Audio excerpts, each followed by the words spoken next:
خلق الإنسان علمه البيان.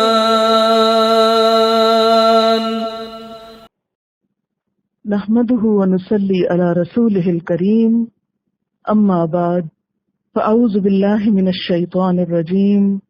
بسم الله الرحمن الرحيم. رب اشرح لي صدري ويسر لي أمري واحلل عقدة من لساني يفقهوا قولي. ترجمہ: یا ایہا الرسول، اے رسول، لا یحزنک، نہ غمگین کریں تجھ کو، الذین، وہ لوگ، یسارعون، جو بھاگ دوڑ کرتے ہیں، فی الکفر، کفر میں، من الذین، ان لوگوں میں سے، قالو، جو کہتے ہیں، آمنا، ایمان لائے ہم، بافواہہم، اپنے منہوں سے، ولم تؤمن، اور نہیں ایمان لائے، قلوبہم، دل ان کے، ومن الذین ہادوا، اور ان لوگوں میں سے جو یہودی ہو گئے، سماعون، خوب سننے والے ہیں، بہت زیادہ سننے والے ہیں، للکذب، جھوٹ کو، سماعون، خوب سننے والے ہیں، لقوم آخرین، دوسری قوم کے لیے، دوسرے لوگوں کے لیے، لم یأتوک، نہیں آئے تیرے پاس، یعنی جو نہیں آتے تیرے پاس، یحرفون، پھیر دیتے ہیں، الکلمہ، کلام کو، من بعد، بعد، مواضعہ، اس کی جگہ مقرر ہونے کے، یقولون، وہ کہتے ہیں، ان اوتیتم، اگر تم دیے جاؤ، ھذا، یہ، فخذوہ، تو لے لو اس کو، وَإِن لَّمْ، اور اگر نہیں، تؤتوہ، تم دیے جاؤ اس کو، فاحذروا، تو بچو، محتاط رہو، وَمَن يُرِدِ اللَّهُ، اور جس کے لیے ارادہ کر لے اللہ، فتنتہ، اس کی آزمائش کا، فلن، تو ہرگز نہیں، تملک لہ، تم مالک ہو سکتے اس کے لیے، من اللہ، اللہ سے، شیئا، کسی چیز کے، اولئک الذین، یہی وہ لوگ ہیں، لم یرد اللہ، نہیں ارادہ رکھتا اللہ، ان یطہر، کہ پاک کرے، قلوبہم، ان کے دلوں کو، لہم، ان کے لیے، فی الدنیا، دنیا میں، خزی، رسوائی ہے، ولہم، اور ان کے لیے، فی الآخرۃ، آخرت میں، عذاب عظیم، بڑا عذاب ہے، سماعون، بہت سننے والے ہیں، للکذب، جھوٹ کو، اکالون، بہت کھانے والے ہیں، للسحت، حرام کو، فإن، پھر اگر، جاؤ کا، وہ آئیں تیرے پاس، فاحکم، تو فیصلہ کیجئے بینہم ان کے درمیان، او یا آرد عنہم اعراض برتیے ان سے، وَإِن اور اگر تعرض تم اعراض برتو گے، عنہم ان سے، فلن تو ہرگز نہیں، یدرو کا وہ نقصان دیں گے آپ کو، شیئا کچھ بھی، وَإِن اور اگر حکمتا تم فیصلہ کرو، فحکم تو فیصلہ کیجئے، بینہم ان کے درمیان، بالقسط انصاف کے ساتھ، ان اللہ بے شک اللہ تعالی، یحب محبت رکھتا ہے، مقسطین انصاف کرنے والوں سے، وکیف اور کس طرح، یحکمونک وہ منصف بنائیں گے آپ کو، وعندہم حالانکہ ان کے پاس،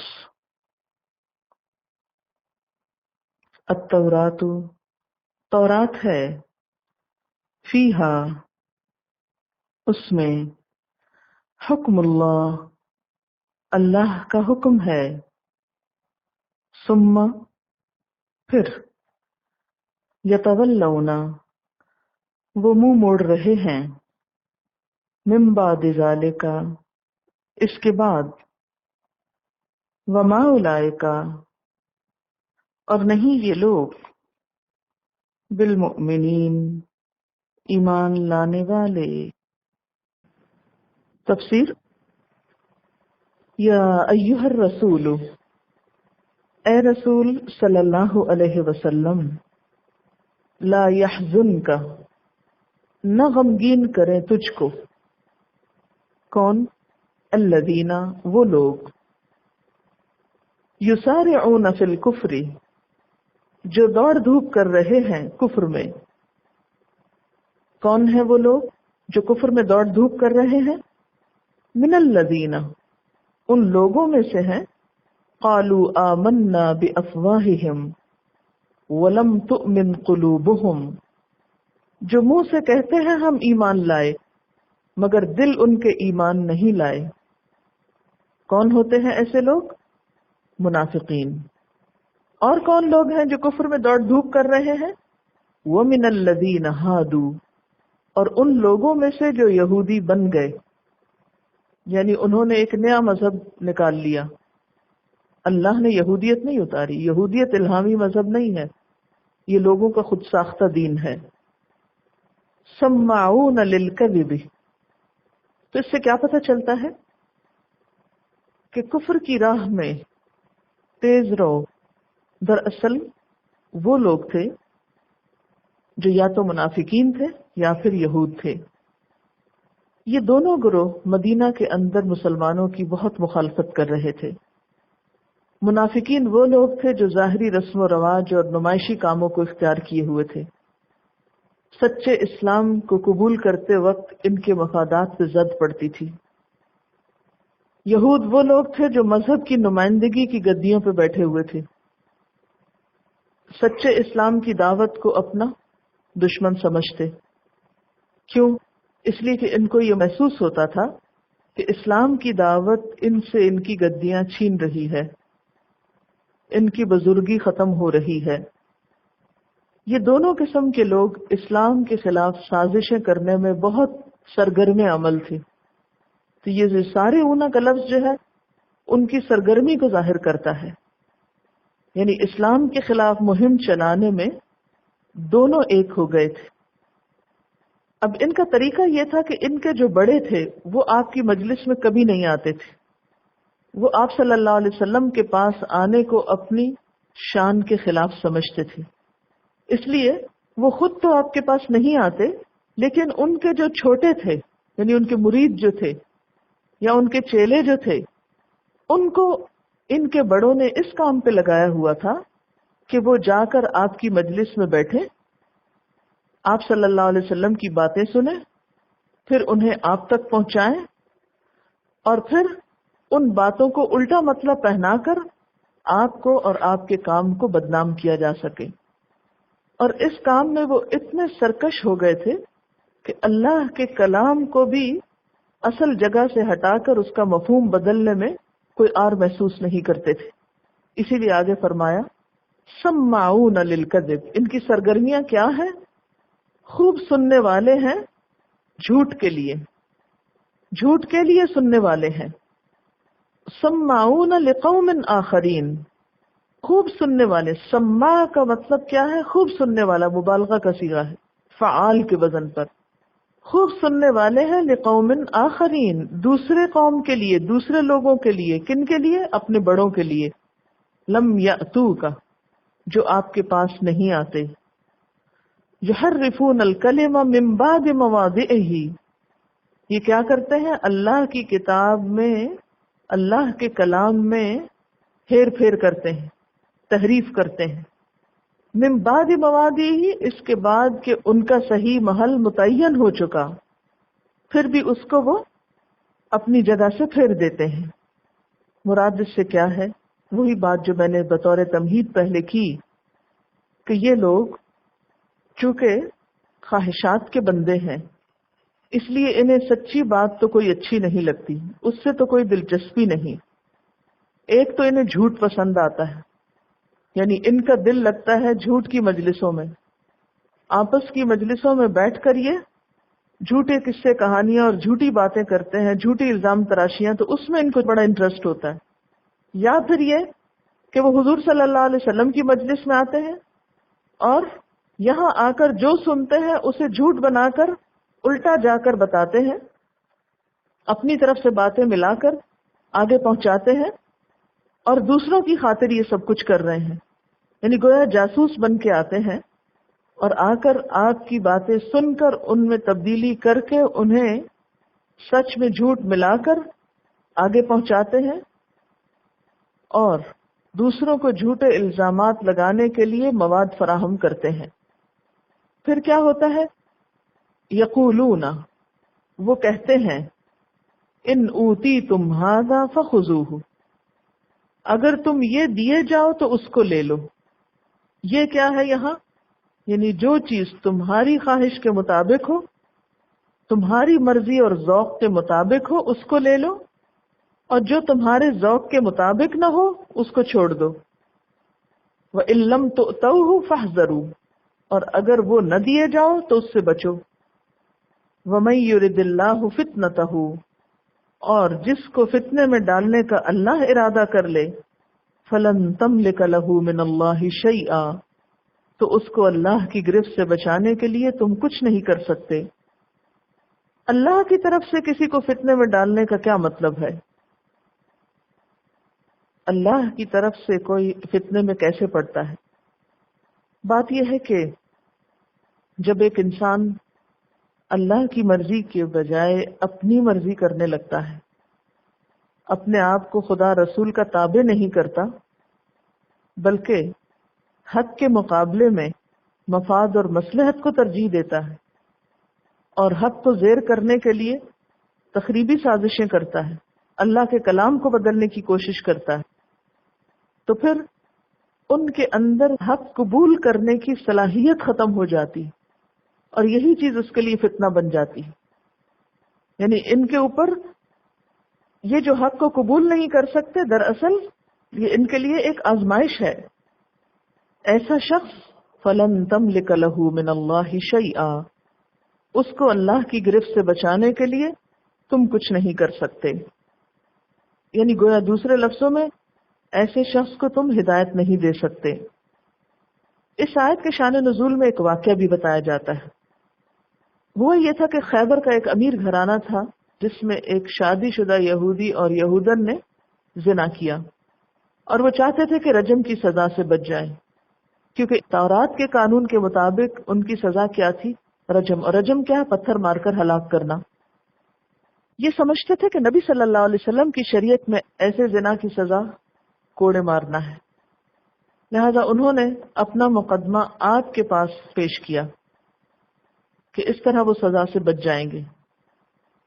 اور یہاں یہ بات یاد رکھیے کہ نبی صلی اللہ علیہ وسلم نے ان لوگوں سے جو معاہدہ کیا تھا، جو میثاق مدینہ کے نام سے مشہور ہوا، جو تاریخ میں آپ نے پڑھا بھی ہوگا سیرت کی کتابوں میں، اس کی ایک شک یہ تھی کہ یہودی اپنے جھگڑوں اور اختلافات کا فیصلہ اپنے قانون کے مطابق کریں گے، اور اگر وہ چاہیں گے تو حضور صلی اللہ علیہ وسلم سے بھی رجوع کر سکتے ہیں، آپ کو بھی منصف مان سکتے ہیں. لیکن ان کے لیے چوائس تھی. اب ان کا طریقہ کیا ہوتا کہ جہاں وہ یہ دیکھتے کہ ہمارے طریقے میں بہت سختی ہے یا اس میں ہمیں بہت مشکل پیش آئے گی، تو وہاں ان کی کوشش یہ ہوتی تھی کہ پھر ہم جا کے کہیں اور سے فیصلہ لیں. اس معاملے میں بھی ان کو رعایت کی امید تھی کہ حضور صلی اللہ علیہ وسلم شاید رجم کی سزا نہ دیں گے، تو اس لیے وہ آپ کے پاس آئے. اب ہوا کیا کہ جب وہ مقدمہ آپ کے پاس لایا گیا تو آپ صلی اللہ علیہ وسلم نے تو وہی حکم دیا جو دراصل تھا، لیکن مقدمہ لانے سے پہلے انہوں نے یہ بھی طے کیا کہ اگر تو آپ کوڑوں کی سزا بتائیں تو مان لینا، اور اگر آپ رجم کی سزا بتائیں تو نہ ماننا. یہاں ان کی پوری نفسیات کا نقشہ کھینچا گیا، یا ان کی سرگرمیوں کا یا ان کی کوششوں کا. اب پوری آیات کو سامنے رکھ کر آپ دیکھیں کہ سماعون للکذب، جھوٹ میں دلچسپی لیتے ہیں، سماعون لقوم آخر، جاسوسی کرتے ہیں، یحرفون الکلم من بعد مواضعہ، کلام کو اس کی اصل جگہ سے پھیر دیتے ہیں، مطلب کچھ سے کچھ بنا دیتے ہیں. پھر کیا کرتے ہیں؟ یقولون ان اوتیتم ھذا فخذوہ وان لم تؤتوہ فاحذروا، کہ اگر تمہیں یہ ملے تو لے لو، اور اگر یہ نہ ملے تو اس سے پرہیز کرو. ایسی کاروائیاں کرنے والے اور ایسے کردار کے مالک لوگ یہ سمجھتے ہیں کہ دوسروں کو بے وقوف بنا رہے ہیں، لیکن دراصل خود ایک بہت بڑی آزمائش میں ہوتے ہیں اور سمجھتے بھی نہیں. اور وہ آزمائش کیا ہوتی ہے؟ جیسے آپ صلی اللہ علیہ وسلم فرمانے کہ منافق جو ہے اس گدھے کی طرح ہے کہ جس کو یہ نہیں پتا ہوتا کہ اس کے مالک نے اس کی رسی کیوں کھینچی اور کیوں چھوڑ دی، یعنی اس کی اپنی کوئی عقل سمجھ نہیں ہوتی. تو منافق بھی یہی، اس کو نہیں سمجھ میں آتا کہ اس کے اوپر آزمائش کیوں آئی اور کیوں ختم ہو گئی. تو ایسا شخص بھی یہ نہیں سمجھتا کہ یہ سب کچھ کر کے وہ دراصل خود ایک فتنے میں پڑا ہوا ہے، اور پھر اس فتنے کا نتیجہ کیا ہوتا ہے کہ ہدایت کی توفیق چھین لی جاتی ہے. اولئک الذین لم یرد اللہ ان یطہر قلوبہم، ایسے لوگوں کے دلوں کو اللہ پاک نہیں کرنا چاہتا. یہ دل کی پاکی کی بات کیوں ہے؟ یہ کیوں نہیں کہا اللہ ایسے لوگوں کا کردار درست نہیں کرنا چاہتا؟ منافقت دل میں ہوتی. اور ویسے بھی انسان کے اعمال کی اصلاح کا دار و مدار دل کی اصلاح پر ہے. اگر دل کی اصلاح نہ ہو، اگر ہارٹ ڈیزیزز کو کیور نہ کیا جائے تو جسم تندرست ہو ہی نہیں سکتا. تو جو شخص دین کے اتباع کی بجائے اپنے نفس کا اتباع کرے تو وہ شخص دراصل فتنے میں مبتلا ہے. ایسے شخص کا دل اللہ پاک نہیں کرتا، یعنی انہیں ہدایت کی راہ نہیں دکھاتا. لہم فی الدنیا خزی، ایسے لوگوں کا پھر انجام کیا ہوتا ہے؟ ان کو دنیا میں رسوائی نصیب ہوتی ہے. یہ دنیا میں بھی ذلیل و خوار ہوتے ہیں، ہر کوئی ان کے اوپر لان تان کرتا ہے، انہیں برا بھلا کہتا ہے. وَلَهُمْ فِي الْآخِرَةِ عَذَابٌ عَظِيمٌ، اور ان کے لیے آخرت میں بہت بڑا عذاب ہے. دنیا میں رسوائی، آخرت کا عذاب. گویا نہ دنیا میں ان کی سازشیں کامیاب ہوئی اور نہ آخرت میں ان کو اس ایفرٹ کا کچھ صلہ ملا. پوری آیت کا نتیجہ کیا ہے کہ جو شخص دین کی مخالفت کرے اور کسی کے دین کے راستے میں رکاوٹ ڈالے، اسے یہ یاد رکھنا چاہیے کہ اس کی یہ کوشش کامیاب نہ ہوگی. اس کے نتیجے میں خود اس کو رسوائی دیکھنا پڑے گی. اور دوسری طرف ایمان والوں کو تسلی دی جا رہی. اصل میں آپ دیکھیں نا کہ نبی صلی اللہ علیہ وسلم سے جو خطاب ہے کتنا خوبصورت ہے. یا ایھا الرسول لا يحزنک الذین یسارعون فی الکفر، اے رسول آپ کو غمگین نہ کریں ان لوگوں کی کوششیں جو کفر میں بہت سرگرمی دکھا رہے ہیں. کیونکہ قدرتی بات ہے نا، جب انسان دیکھتا ہے یہ بھی مخالف ہے، یہ بھی مخالف ہے، یہ بھی مخالف ہے، تو انسان پریشان ہو جاتا ہے. منافق اوپر سے اللہ اللہ کر رہے ہیں اندر سے وہ بھی جڑیں کاٹ رہے ہیں. یہود بڑے بڑے علماء ہیں ان کے اندر، اور حضور صلی اللہ علیہ وسلم کی مخالفت پہ سب تلے ہوئے ہیں. مذہبی طبقہ بھی مخالف ہے، اپنے فالوورز میں سے بھی ایسے لوگ ہیں جو منافق ہیں، وہ بھی مخالف ہیں. تو پھر انسان جب ہر طرف سے اس طرح کی ہوا چلتے ہوئے محسوس کرتا ہے تو دل پہ غم کا آنا قدرتی بات ہے. تو تسلی دی جا رہی ہے، لا يحزنك الذين يسارعون في الكفر. ایسی حرکتیں کرنے والوں کی کوششوں پر، سرگرمیوں پر غمزدہ نہ ہو اور اپنا کام جاری رکھو.